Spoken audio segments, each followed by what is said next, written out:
Trevor Hall, Ram Ram. It's an honor. Good to be Ram, with you. Ram. Good to see you. You too. How are you doing? We're good. We're good. We're just day by day, taking it all day by day, and just trying to stay healthy. Yeah. Yeah, stay Mm. simple. Hmm. Yeah, such crazy times, and Yeah, it. I mean, the U.S. has kind of been on world view right now with yeah, the political landscape, and oh, absolutely. it's been, and we've got so many dear friends over there. It's kind of home away from Right. home. Lots of parts of the US. So it's been heartbreaking, and at the same time, can't help but feel and see like a, a, a silver lining. People keep talking about silver linings, and I'd love to Yeah. get your kind of Kali wisdom on the kind of unfoldment right now, because it's kind of that dance, isn't it? So have you have you been experiencing any of those silver linings I keep hearing of in the chaos of it all?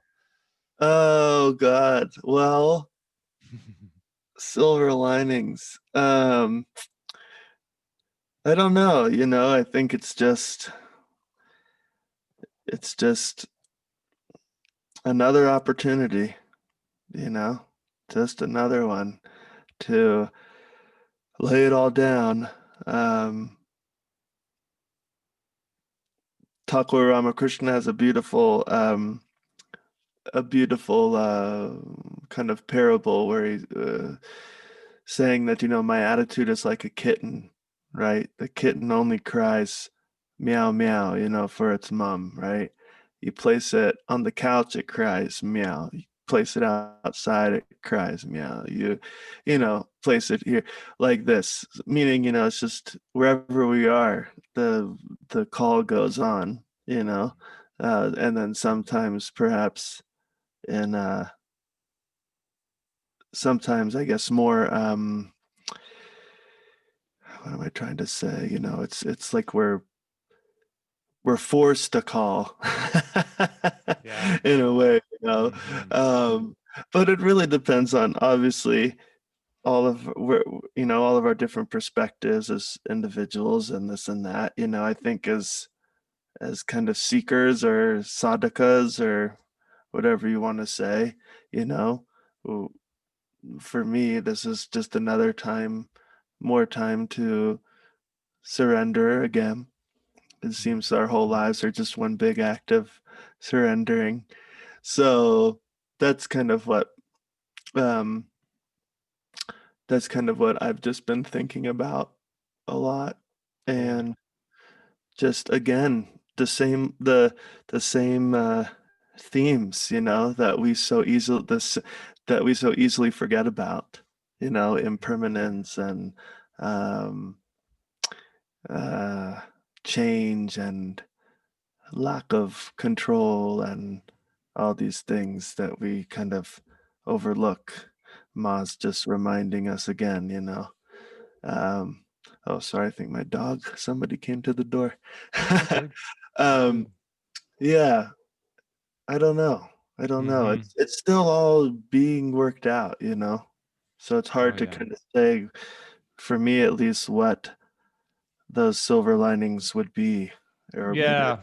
yeah, I've got a lot of friends that are musicians and artists, and a lot have said that they've been so used to touring and creating albums and then touring, and they've kind of yeah, had their machine, their circuit for however yeah, long since they can remember. And what they've shared is that at first it was a whole like letdown to cancel all these tours and concerts yeah, and all yeah, of that, but then relaxing and grounding, and yeah, I keep hearing people saying that it's got them more creative, and it's unleashed a deeper patience and wisdom and that kind of thing. Have you felt, I mean, because you just released a new album this year, which I absolutely fucking love. Oh, It's thank you so much. I truly do feel it's my favorite album of yours. I mean, Oh, give thanks, man. um, That uh, means a lot. yeah, we've been diving deep into it, and Yeah, me it, too. I bet. So before I keep just flatting you on the awesomeness of the album, like, uh, so surely you had a whole like tour lined up for it. Am I wrong? Absolutely. Right? Oh yeah, we had a tour. We had a Red Rocks show, which is, the big venue here in Colorado. Um, and when you release a record, that's kind of how you promote the record, right? You go out on the road. So we had all this planned out, obviously, and it got postponed once, right? From the original dates were in like April, right? So it got postponed to like October, and then October came around and got postponed to next April, like this. So, and I have a feeling it'll be postponed again, to be honest. So, I, you know, I kind of took a deep breath, to be honest, and was like, "Oh my God, I can stay home in a way, And it was so interesting because for my body and mind that has habitually been in this pattern for, God, I don't know, 15 years of my life, right? Always being used to going, going, going, even if you're at home, taking a break for like a month or whatever it is, you're thinking about when you have to leave again, so it's kind of this funny cycle. So it took a long time to really unravel that adrenaline and that kind of fight or flight um, feeling that your body's forced to be in a lot when you're traveling so much. Um, so for me, it was a kind of a deep breath, but also it was like this horrible thing happening, right? Um, to all of us, um, and within my own industry, the music industry, lots of venues suffering, lots of people we work with, even on our own team, that make their living on the road suffering. So it was a kind of a weird feeling, because in one sense I felt so relieved to be able to be home and not even think about going anywhere. Um, and then on the other hand, feeling quite sad for, um, people that are in that space or line of work or stuff like this, or people that are just sick. We had many friends that have gotten so sick. So, very interesting mix of emotions, you know? Yeah, I hear Yeah, you. yeah, yeah. So, and so it continues, and Mhm. we have to adapt, as artists, as people, but I think as artists too. um it's been kind of cool to see how people have adapted, right? It How, has been. yeah, it's been like, whoa, this is a serious fucking thing right now, like it's like you go out to the grocery store and in your head it's when you really think about it, you're like, this is like a movie. This is like a end of the world type of vibe. But then, it's kind of cool how, oh, we're going. We're gonna keep going and adapt, and you know, um so it's just been so much. It's just been Mhm. so much, Yeah.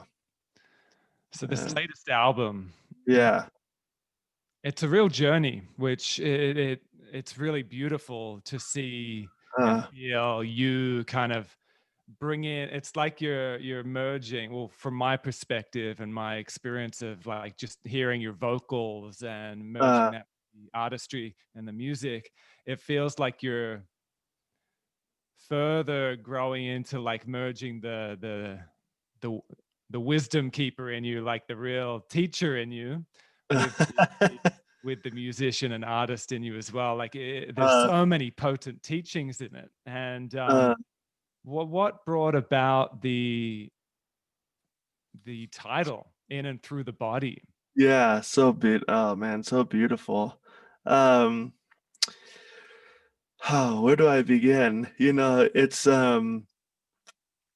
well, I have to say, whenever making an album, whenever recording a record, my process, everybody's process, obviously different, no right or wrong, but my process is always, I don't like to think about it. I don't like to map things out too much in my head. I like to let the music speak, let it come through, like remove myself. I don't want to be involved. So the spirit of the songs and the spirit of whatever's coming through is pure and kind of leading me. The songs are singing me. So I'm just following that sound. So that being said, I never really plan out too much, but as the songs are being recorded and this and that, and the process deepens, they start to kind of form a body, and that body starts to reveal itself, and therefore the theme starts to reveal itself, and then it starts to come alive. It's so beautiful, that process, to witness it. It's just so much fun. um and but this process, right, you know we were recording and the songs are coming, but I had no clue what, this it was going to be, and I had glimpses, and ideas, and then the themes really started presenting themselves, and I was like, oh wow, okay, this is I got it, this chapter, I guess. But no name was coming, you know, and to the point where I had my like manager and people saying, "Hey, we got to get some type of name because we're coming into some deadlines here." And I was like, "Oh God," and I had a few things in my mind, but they weren't it yet. They weren't describing fully, the feeling of this group of songs. And I was on a Zoom call, a satsang with Parvati Baul, a very famous Baul singer, if you're familiar with the Bauls. And that's been one of the greatest highlights of this time at home, as I've been able to deepen my kind of my love for that path and learn more about it, and been speaking with Parvati a lot. And anyway, we were on this call with a bunch of people, this satsang call, and she had brought in another teacher that was close to her, and we were talking about the path and the Bao's philosophy, like this. And in the long story short, in the course of conversation, this other teacher was telling about her teacher that was, explaining the path, and that teacher said, our path is in and through the body. And right when she said it, I was like, oh my God, that's it. That's it. Yeah, it was just so cool. I was Oh. just like, oh my God, finally. And because this record, I'm kind of a very imaginative person, in a lot of songs. I sing in imagery. I really, when music is being played, I see things and stuff like that. So I have this like dreamlike quality, and I've always, that's kind of been like, I guess, my style, or whatever you want to call it. Um, and I've always pushed away my own human emotions, my own kind of, yeah, because I always felt that they were not as worthy, right, as these kind of ideas I was chasing, these high, whatever, I think it's philosophical. a common predicament of the seeker, isn't it? Yeah, right. Mm. And so, yeah, so to that, even in my own life and my own practice and my own sadhana and my own, as humans, I think we draw a big line between human and the divine, right? And I'm very guilty of that, Yeah, and same. as a result, I've ignored and suffocated so many feelings because I thought, oh well, feelings are bad. Uh, they're supposed to be these impermanent things and not real and Maya and whatever, all this Mm-hmm. stuff, right? So, but that obviously wasn't working. It's suffocating things and suppressing things, and so I think it's a common misunderstanding. Um, and the Baal path, the Baal journey is all about the human. It's all about the using this body and this mind and these senses and directing them in a different way, not denying them, not cutting them off, right? And so that was a big theme, during this chapter of my life. Now it's still, still is, but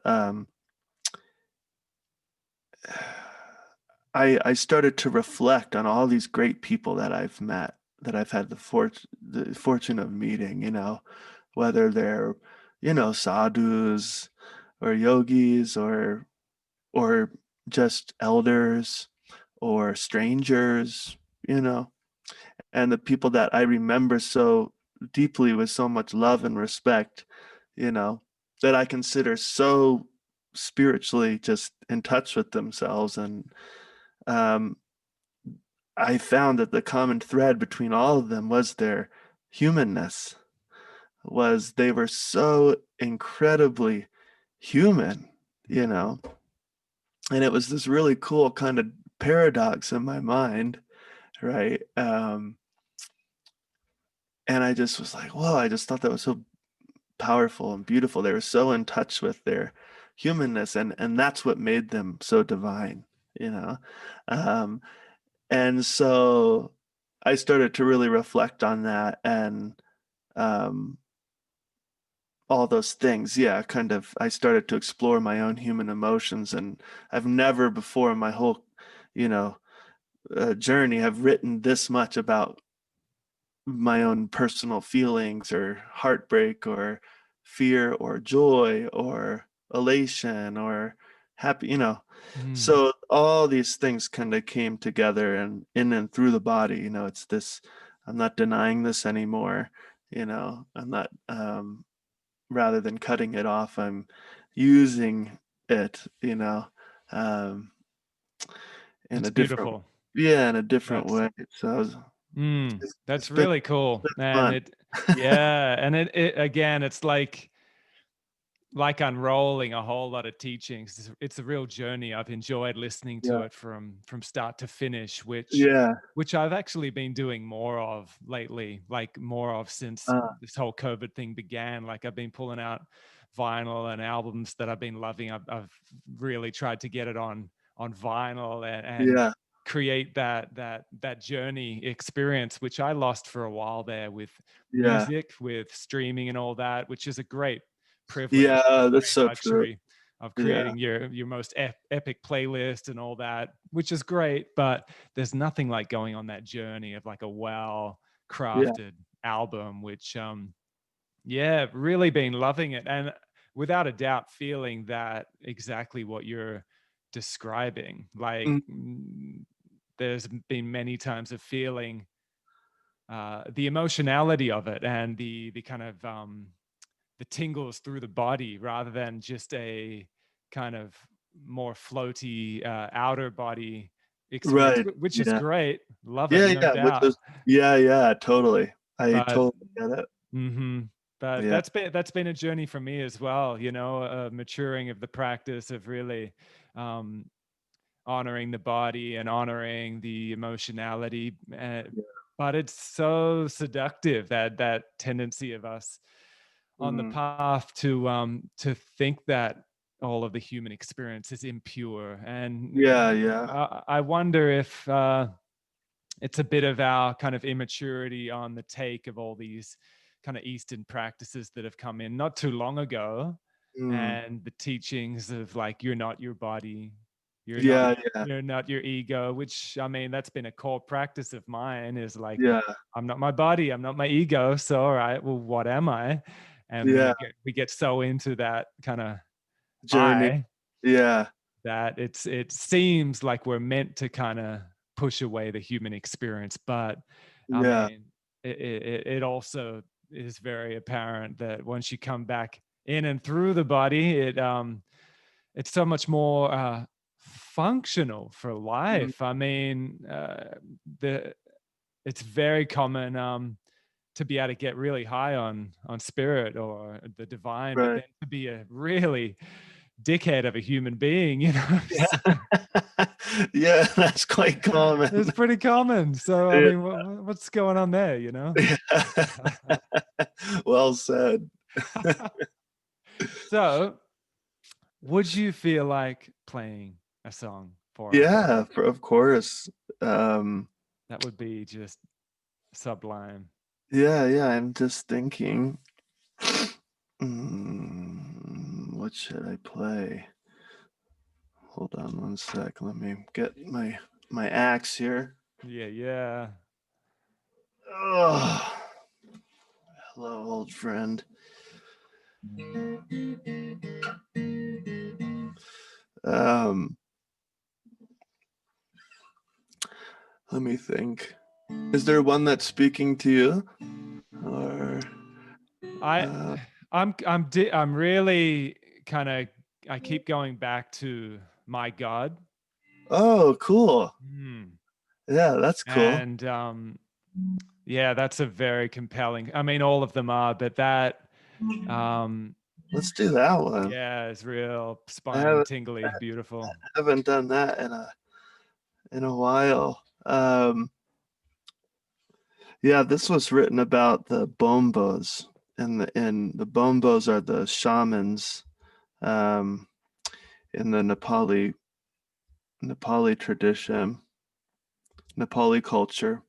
And actually, I don't know if you can see, there's a photograph behind me in the middle, Yeah. and that my wife took this shot of the bombos crossing this river. And every August, the full moon in August, I think it's called Janai Purnima, they journey to a holy lake called Gosai Kunda, which is like 15,000 feet up in the Himalayas, this high mountain lake. And it's actually a group of three lakes. And their belief is that when Lord Shiva, the king of, yogis, they believe he was the first shaman.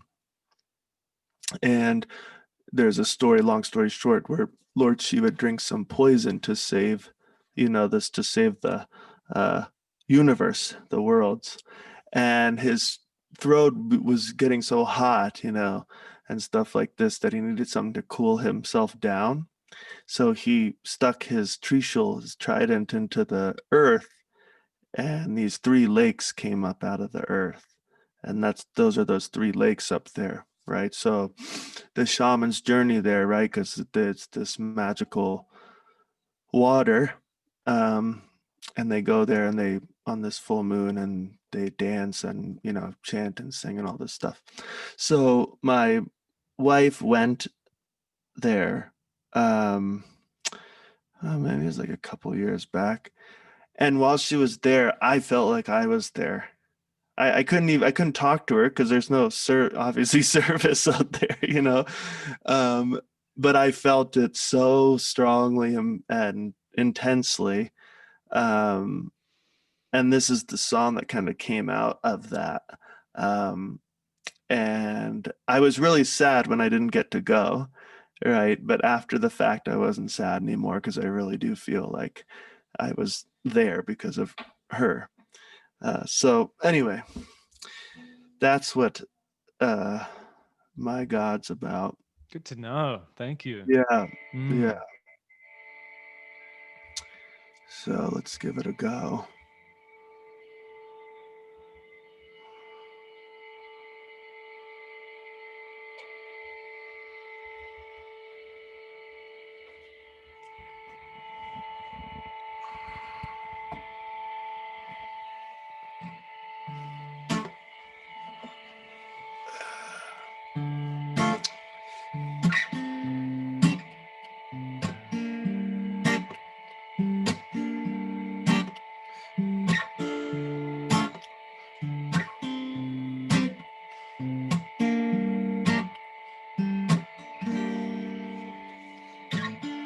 can hear it calling through the thunder back to my God.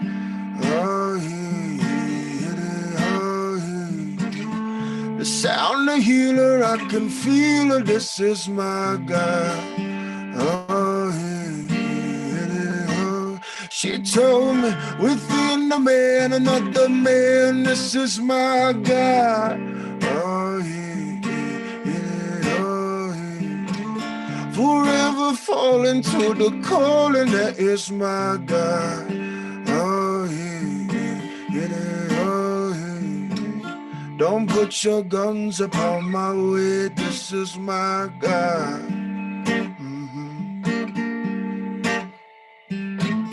The rhythm speaking, don't be sleeping. This is my God.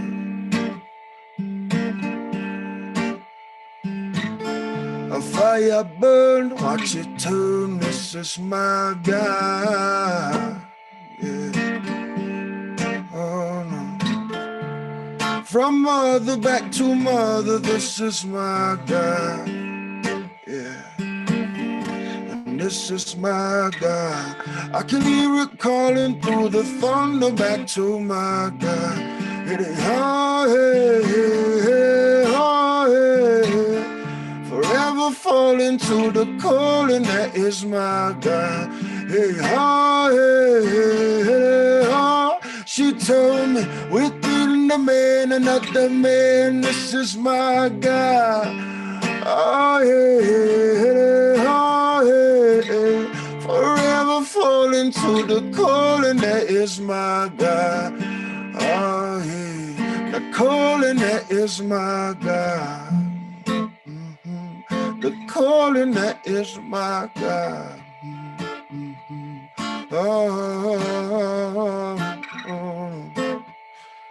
The calling. That is my God.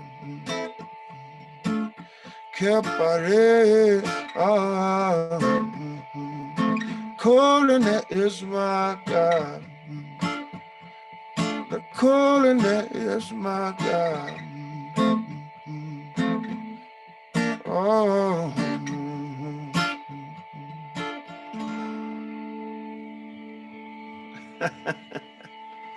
It's a little rusty, but it worked. Nah, man, that was beautiful. Thank you. Yeah, that one Absolutely. puts me in a space. Oh, what a space. Wow. Thank you. Yeah. Oh, so the word God, as we know, for many it's become a loaded word. And Yeah. I had resistance to the word God for a while there on Yeah. my journey, and I definitely still, it's re-entered my life with in a beautiful way, the word. But I do come across it as a yoga teacher quite regularly, Mhm. when either I bring up the word God and talk about it, or it just comes Yeah. up in methodology, contemplation, whatnot, of it Yeah. really triggering the shit out of people. Yeah. And even to the point where, yeah, I can recall a couple of times where people have literally walked out of the class Yeah. in a bit of outrage. Like, I thought this was a yoga class, not a religious experience, you know? Yeah. Yeah. So, what have you had any kind of pushback on the word God? Have you had any kind of wrestles with it, kind of challenges with it, or has it just flowed? Yeah, the word kind of sometimes makes me cringe a bit, you know. And I always ask myself, oh, why is that? I think growing up in Western society, God was always associated, obviously, with the Christian God, um, and with that kind of came this kind of just old energy of like damnation and sin and those types of things. So I think that's why perhaps I get a little like, Yeah. But then here we have this song, like, my God, and I wasn't thinking about all those things, right? when I wrote this song. You know, so it's just, you know, it's just interesting. I think that for me personally, I'm pretty hard on myself. And so um these things like sin and like damnation and this story, that judgment, and you know, the story that we've been perhaps fed a bit, it it it can become really nasty in my mind and in my conversation with myself, you know. And it seems like I've been, in a way, you know, trying to heal that whole thing, ever since I kind of came in contact with a lot of the East, you know. Um, and I didn't choose that, you know. It found me, you know. I never thought in a million years that I'd be, you know, influenced by these things and Indian culture and fall so deeply in love with it and this type of thing. So it wasn't like a planned thing. Um, but I feel like I've been kind of trying to heal that, you know, story that we tell ourselves, you know. Um, but yeah, it kind of tickles, you know. But then again, it's just a word, and um, I know that God or Great Spirit, you know, whatever it is so beyond all these things, language and time and space and eternal. So um, I've been trying to, yeah, I guess trying to just rewrite the story in my own way too, you know. Um, but it's, you know, it's tough. I think we've been, for so long, you know, we've been told a story in our bones, in our parents' bones, our grandparents' bones, our ancestors, you know, even though perhaps we didn't live it, you know, um, that energy and that psychological story has passed down and down and down, you know. But yeah, so it's definitely eaten at me for sure. Um, but I try to just forbear and just keep going. You know, luckily, thank God. Now every time I say the word, I'm like, oh God. uh, thank God. I've had so many beautiful people come into my life, you know, that have such a beautiful relationship with God, that they've helped, you know, just inspire me and influence me in a different way. So, um, but yeah, it's tough. It's tricky. Yeah. I can't imagine being a yoga teacher and uh, having to deal with that. Uh, Yeah, well, it's just you a matter know, of time. I mean, all these kind of words that get used a lot, that have a lot of energy behind them. It's just yeah, a matter of time before either certain words get taken for granted and they've got no power behind them, yeah, or certain words like God get yeah, more loaded. But it seems to be kind of getting teased apart, and what I'm seeing is a bit of, for lack of a better word, like a bit of rejuvenation yeah, of our perspective and perception of it, and yeah, rewriting the story, I think, like what you said, yeah, or yeah, going beyond the stories, completely into these new perceptions, new appreciations. yeah, Mm. yeah. I just wonder how we got there. You know, I really Mhm. wonder how we got there. You know, when you meet other people in your life that are just have such a different, perhaps celebration, you know, an understanding of a word or an Mm. idea, Well, you know what, you know? seeing like over this year some of like the divide and Mhm. the wider range of conspiracy theories and Yeah, cults and just things that have quickly arisen yeah, and carried so much power behind it really fucking quick. Right. And I've seen some really intelligent, switched on friends like Right. really go down some gnarly rabbit holes, and they're just on their phone constantly, Yeah. feeding into it. Yeah. Yeah. So observing some dear friends kind of go down that, just transfixed on an idea Yeah. and feed into it, and it just becomes their life. I can kind of see how even the just most dogmatic, absurd idea can become one's like backbone of their life. Yeah. Mm, It's just wild, it's just so wild. I'm thinking yeah. about the uh, there's a verse in the Bhagavad Gita that's something along the lines of, your a man, lowers himself by himself alone, and like elevates himself by himself alone, you Right. know, and with the mind, it's like it's somebody's worst enemy, and it's also somebody's best friend. Right. It's how do we the story that we feed ourselves, the energy we feed ourselves, um it all matters. Yes. But it's just so interesting how that takes the shape of, one saint said that the mind is like a cloth, right? And if you dip it in red dye, everything you see is going to be red. If you dip it in blue dye, everything you see is going to be blue, like this. And I think about that so much, how in my own just fucking stories I can't get out of in my head, like just stuck there, you know. Oh my God, if I can just turn the page, you know.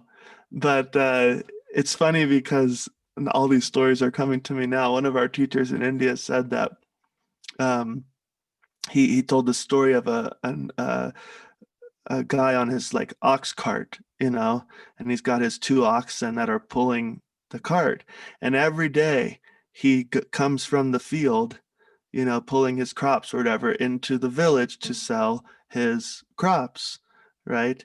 And this has been going on for so many years. He's a farmer ever since forever. They take the same route, you know, into the town. And one day there's this massive monsoon flood and everything, and the dirt road is, muddy, and the way that they would go for so long, right? They can't go that way anymore. The driver's on his ox cart, and he says, "Oh, look, we can't go this way. We're gonna have to go around." So he pulls the reins to steer the oxen, right? And the oxen think, "What is this? My master, he's drunk. He doesn't know the way, you know. It's this way, And then the oxen are fighting, and the master's looking at the oxen like, these oxen, they're crazy, like we have to go around, uh and the driver is kind of like the self, the supreme, and but the oxen is the mind, right? And for so long those wheels have been making those grooves in the dirt, those grooves, those samskaras that we would say, and they just are grooved in there, those stories, the stories that we tell ourselves, just grooved into ourselves, and we have this grace that's always blowing, right? We're just not lifting our sails, we're so used to being in our own way, Yeah. and to really get those wheels out of the rut, change the story within our minds, is just it's a practice.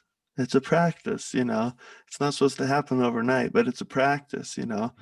um, so I don't know how we got there, but it's just I've been thinking about that so much, just because I get stuck so much, and these stories just it's like I don't even believe the stories in my head almost, but because they've been told, that's what I've been telling myself, whatever, for so long, or the story, whatever it is, it takes up so much energy.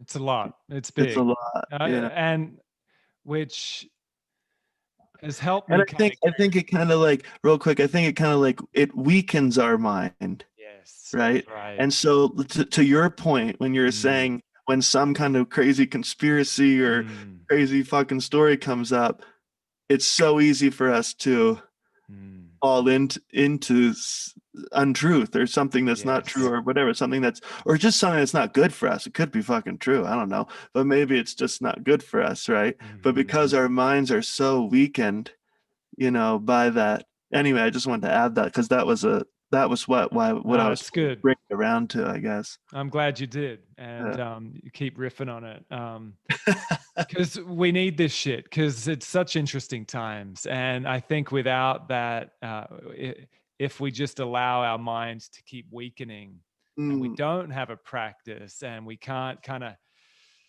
peel through the just yeah, madness. I mean, it is very easy to get seduced into, I mean, anything. And yeah, with the internet, we can use it as a really great tool to yeah, yeah. research and practice and do just incredible things. Or if the mind is weak and we're unable to have that discerning mind, I mean, Yeah. we can go down just the gnarliest of paths. So Oh, I think it's important, to be talking about this right now, and mhm.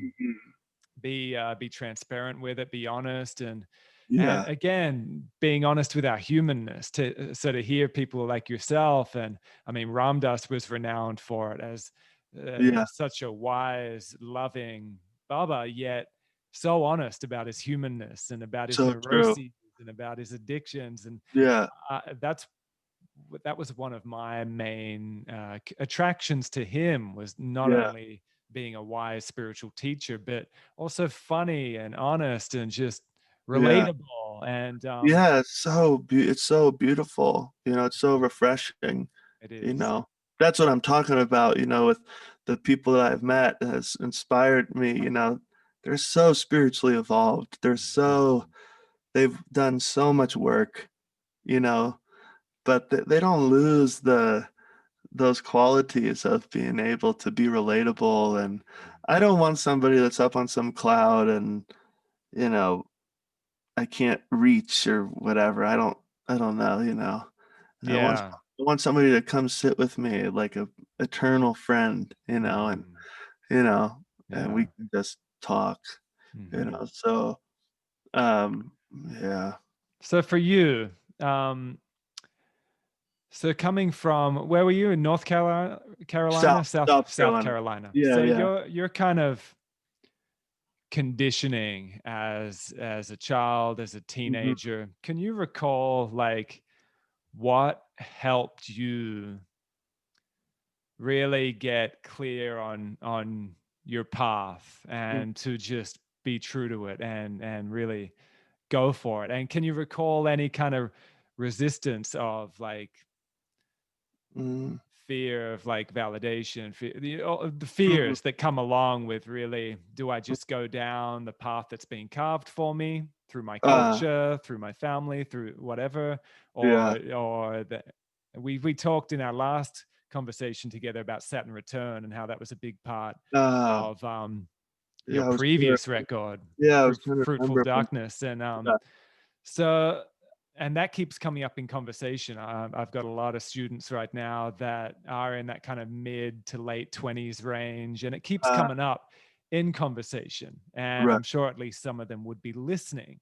So that kind of steering of your life, do you Mm, recall kind of bumping up against that resistance of mm. fear, of second guessing, of not knowing, and how you Yeah, navigated to where you are now,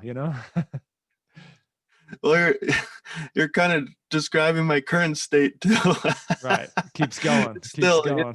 it just keeps going, Yeah. It keeps going. Wow. Um, Please share. it's funny because um, I was just talking about this the other day or something. I think I was on a walk or something with a friend, And I was just like, man, so much shit has happened along the way. There's so many times I could have just stopped or something, you know.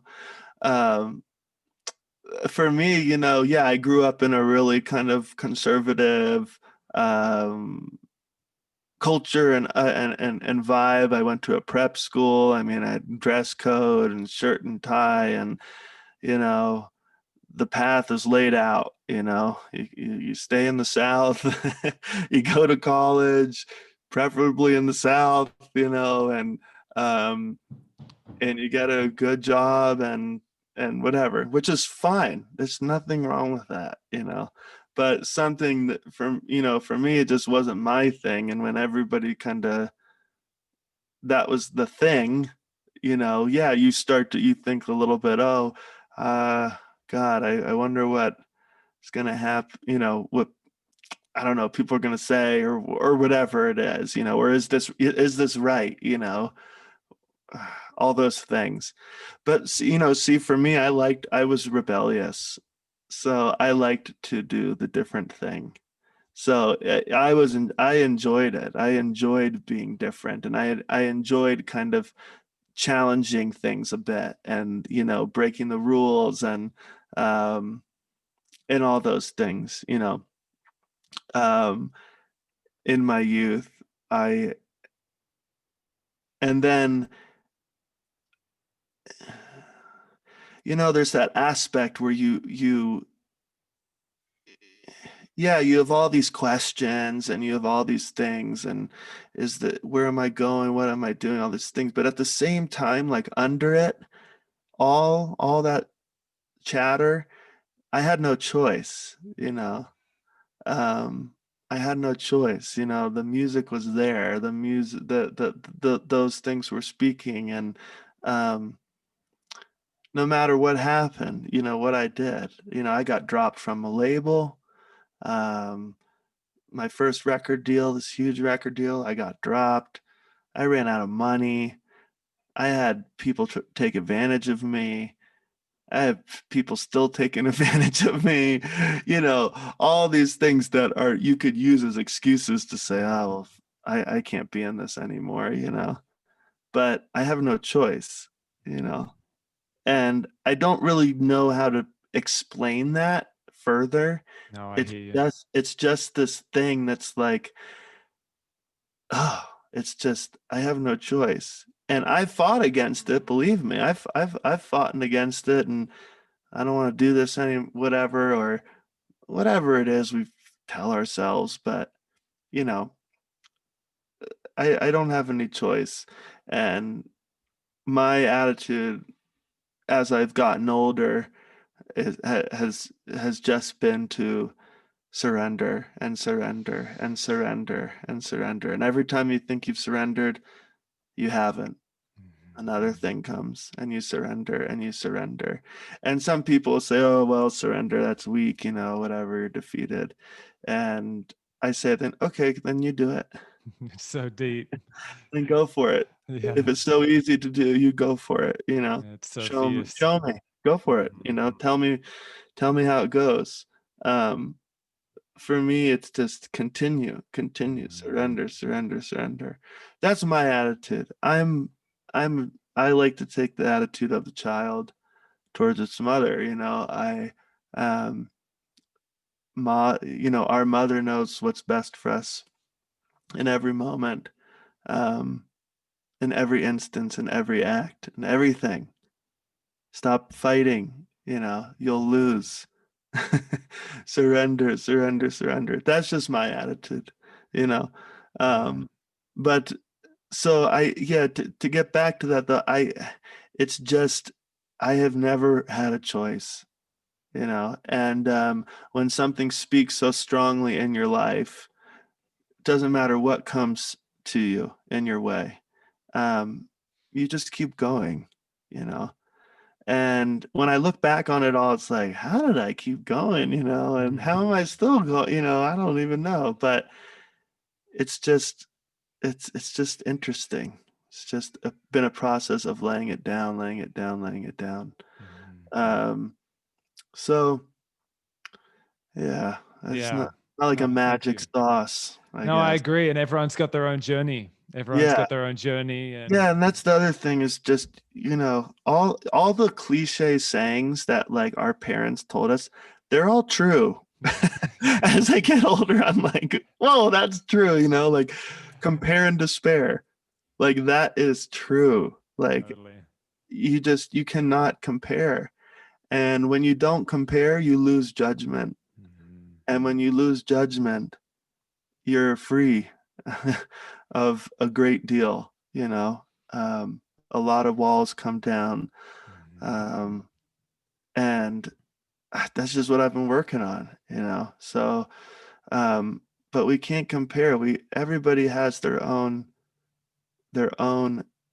journey, and it's for them to walk. And yeah, we just Yeah.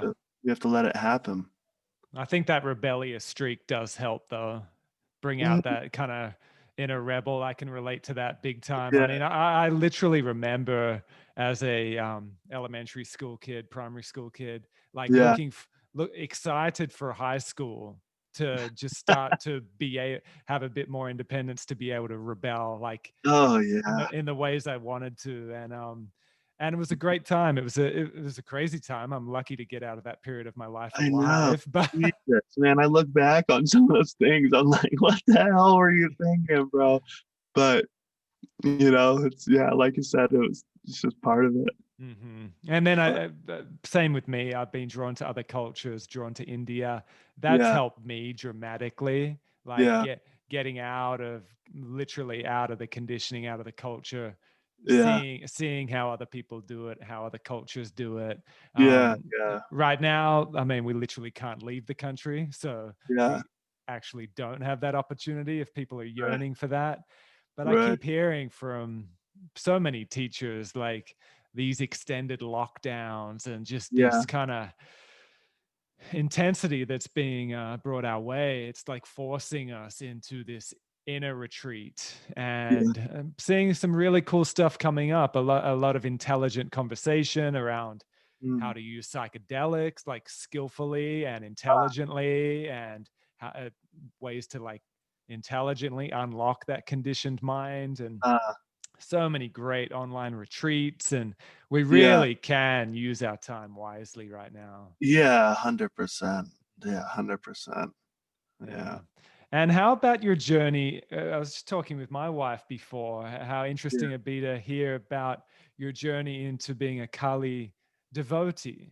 yeah, And yeah, like, because again, talking about our culture, like yeah. that, the That's kind of like the furthest away you can get, furthest, I like mean, South Carolina, like yeah. prep school, like shit. If I went back to my prep school and was like showed up all toned out, they'd be like, "Get the fuck out of here!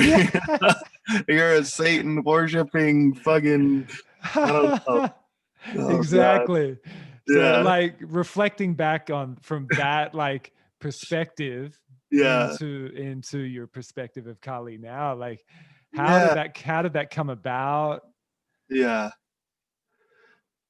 Oh,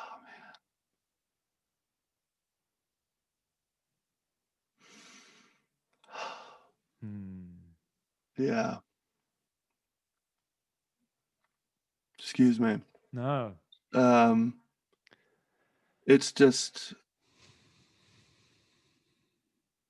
wild, man. Yeah. Um,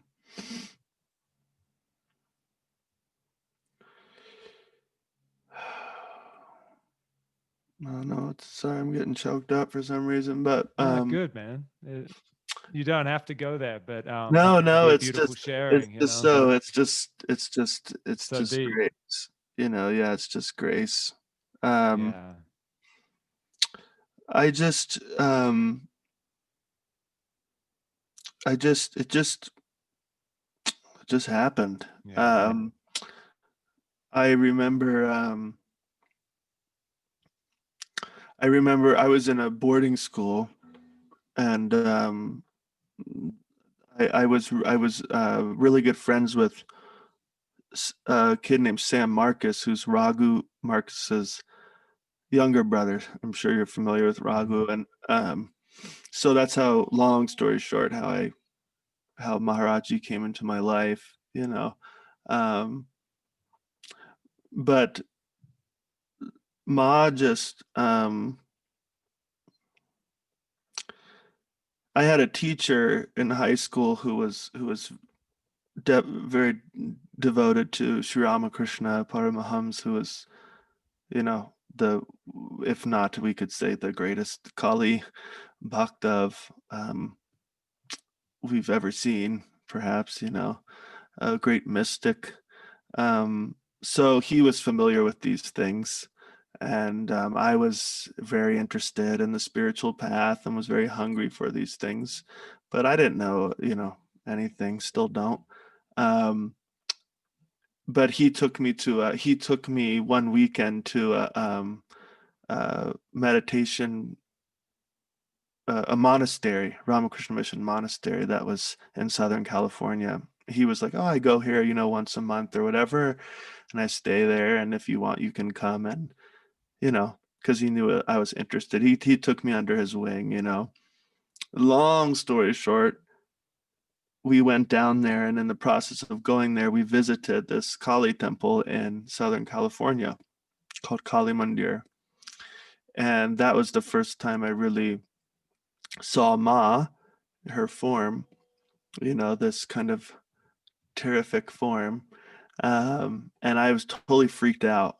You know, I was just like, this is some kind of cult, you know, this is crazy, you know, this black, like, goddess with her tongue out and blood and the whole thing. I was like, these people are far out, you know. And but, you know, in that shock, right? In that state of shock and kind of like, what the hell was this attraction? It's very difficult for me to was very difficult for me to kind of like understand, you know. I was like, whoa, you know, what's that, you know? And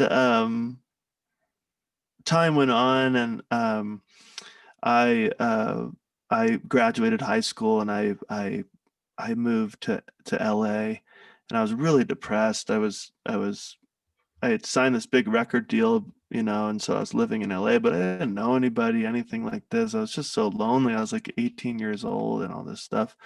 And that summer, my teacher came um, down to Southern California because that Kali temple in Laguna Beach, every year in the summer, they'd throw this huge festival, this Kali festival, where they'd fly in the priests from the Dakshineshwar Kali temple, which is where Sri Ramakrishna lived in Bengal, in India. They would fly them in, and they would perform this weekend puja, this offering. And so I went down with him, and that was it. I was hit with this overwhelming kind of love for the Divine Mother, and there was no question. It was just, whoa, you know. Um, and it just unfolded that way, you know. I soon after that, I moved down near the temple, and then I moved into the temple, and then I lived in the temple for like 7 years, and you know, I was kind of doing the brahmachari kind of thing there, the monk thing. Again, not just I just loved her. I loved Ma, and was, you know, traveling to India every year. And I've just always been surrounded by her. Um, I've tried to like kind of get away from it sometimes too, you know, Yeah. or, you know, I'm very foolish and, you know, question, am I on the right path and all this stuff? And, you know, we do this. And again, it's that thing of not having a choice, right? She's always been there. I've always been surrounded by her form and her devotees and the practices associated with her, like this, you know. Um, and now, you know, it's just,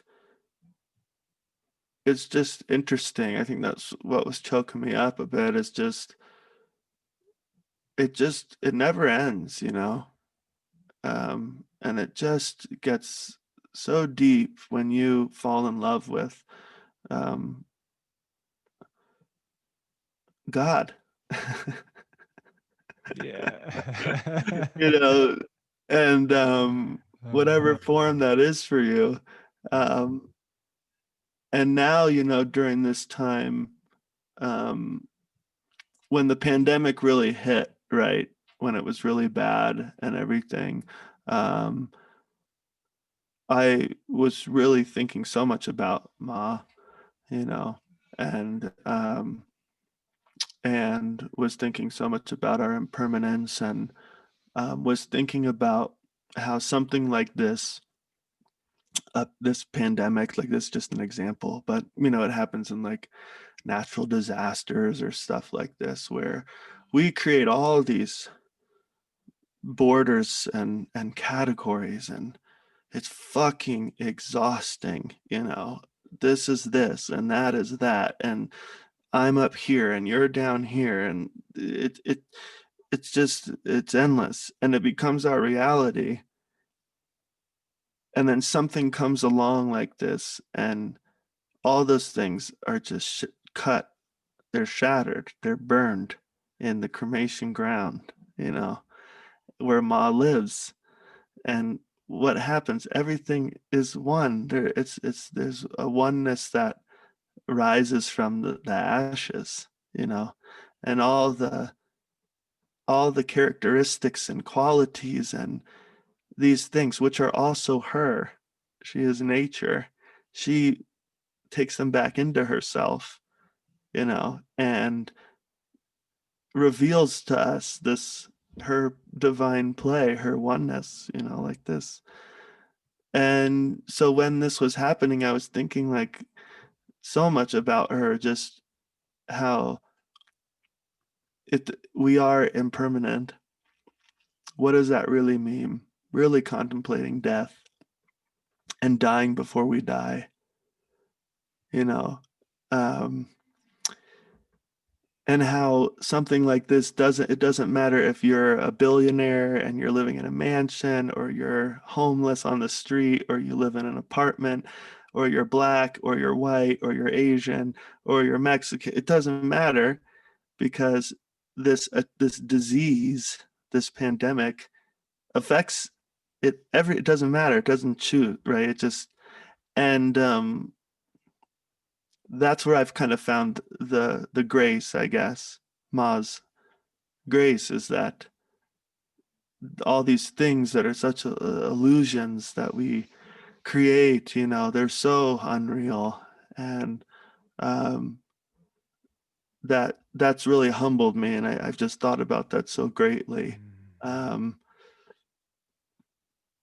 and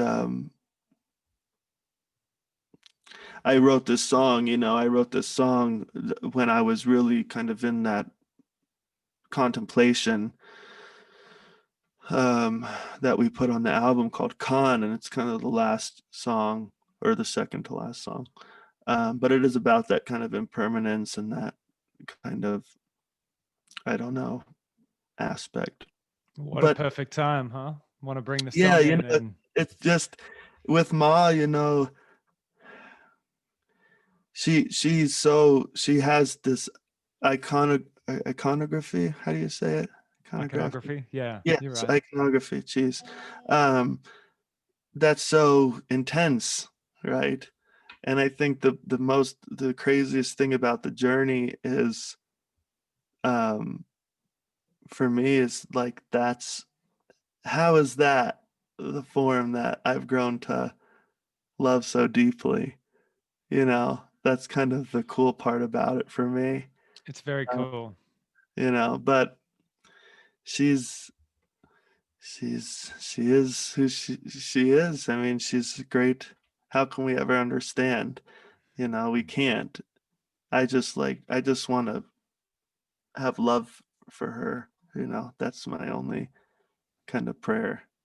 Thank Um, you, brother. That's yeah, really beautiful. And And so helpful. Again, I keep yapping on about our culture, but it's undeniable. We've had so much denial of death Yeah, and darkness, and yeah, even our interpretations of these spiritual practices in which we, like we've been talking about, deny the human experience, and yeah, death gets put behind these sanitized curtains, and yeah, it doesn't help us at all. It has us denying death, and then not really living fully, not yeah, really yeah, present as we live, or not really present with our family, with just life in general. And I think it also gets us pretty fearful and scared to yeah, take those kind of risks of right. just really being true on our life path. It kind of, that denial of death and darkness kind of just, I think, stagnates us and keeps us in a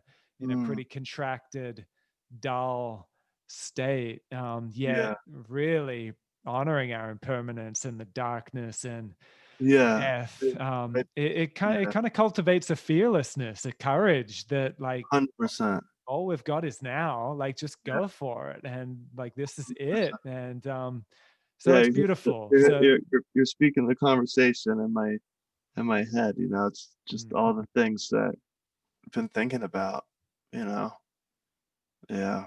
So how about Khan? Do you feel like bringing the Yeah, yeah, of course, bringing I the can play medicine? it. I think I'm a better singer than a talker, so Nah, man, you're such a good talker. It, you're just as good a talker as you are a singer. It's an absolute delight. I gotta remember the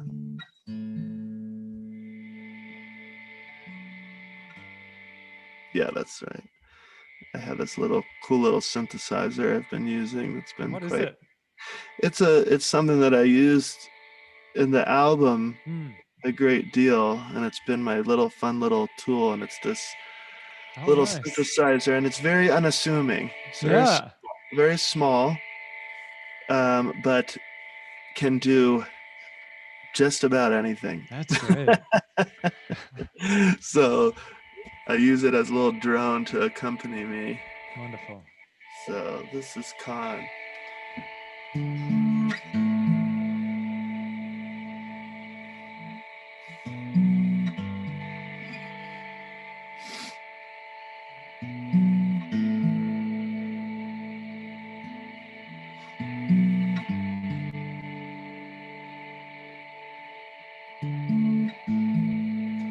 Everything passing and changing. I can see memories fading. And this I have been contemplating.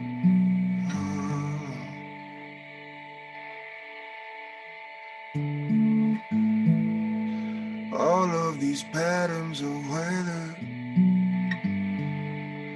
nothing is lasting forever. Walking the path of surrender.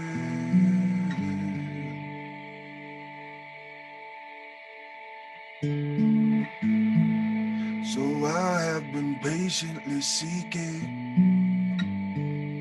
the heart that is openly beating, where all of those rivers are meeting.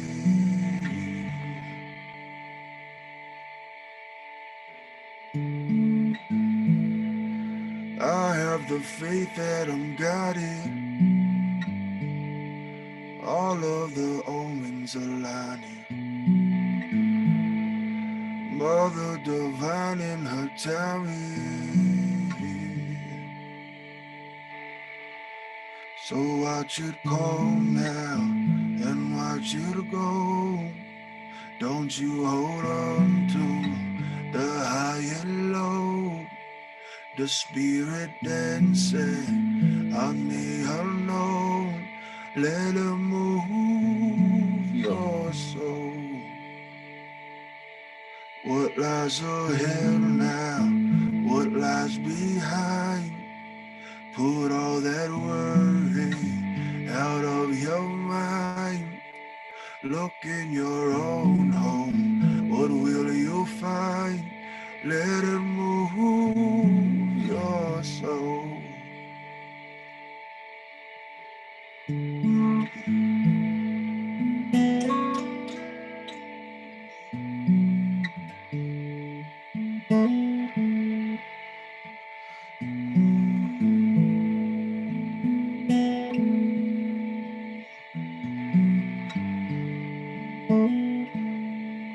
Watch it come now and watch it go.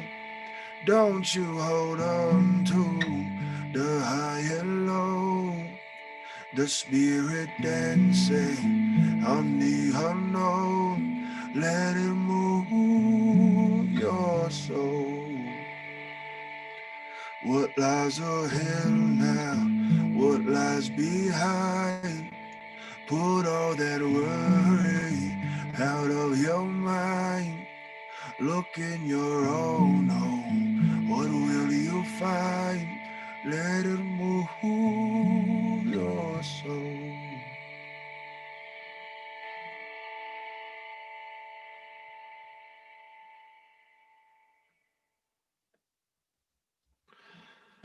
There it is. Wow. What a treat. Thank you. Thank you so much. Wow. Beautiful. Yeah. Thank you so much. I feel very privileged. I feel like I could just be on this end of the mic for another few hours. Yeah, me too. You're a gift to talk to. Thank you so much. It's been such a treat. Is there anything you want to let our listeners know about? Anything coming up? Or, I mean, I'll leave a whole lot of links below to your latest album. Oh, thanks. Yeah, well, we just released this album, In and Through the Body. It's available everywhere. I just ordered it on vinyl. Actually, I'm really excited about good. that. So, Yeah, if you're a vinyl nerd like me, get it, huh? yeah, oh, good. Yeah, those they're taking a bit to get done, but they will be done. Cool. Yeah, we're just kind of exploring the journey with this record. So we just had a remix come out on one of the songs by Sophie Tucker. They did a great remix of More Than Love, and we did some interviews about each song, and so we'll start releasing those, just kind of the deeper story behind each track, just trying to really kind of keep the content, the offerings coming, right, because of not being able to tour. So our whole world right now is pretty much this new record, and we're just hoping people enjoy it, and just keep your eyes open. Lots of fun things surrounding it will be released as we go. Yeah. Well, blessings for it, and be well. Thank you so much. It was such a pleasure to link with you. Yeah, such a pleasure, and have a great winter and stay healthy. And give thanks. Right. Let us know when this comes out here. I will. Okay. Probably in a couple weeks. Cool. Yeah. Cool. Well, lots of love to you and your family. Ram ram ram. Ram, Jai Ma. Take care. Take care.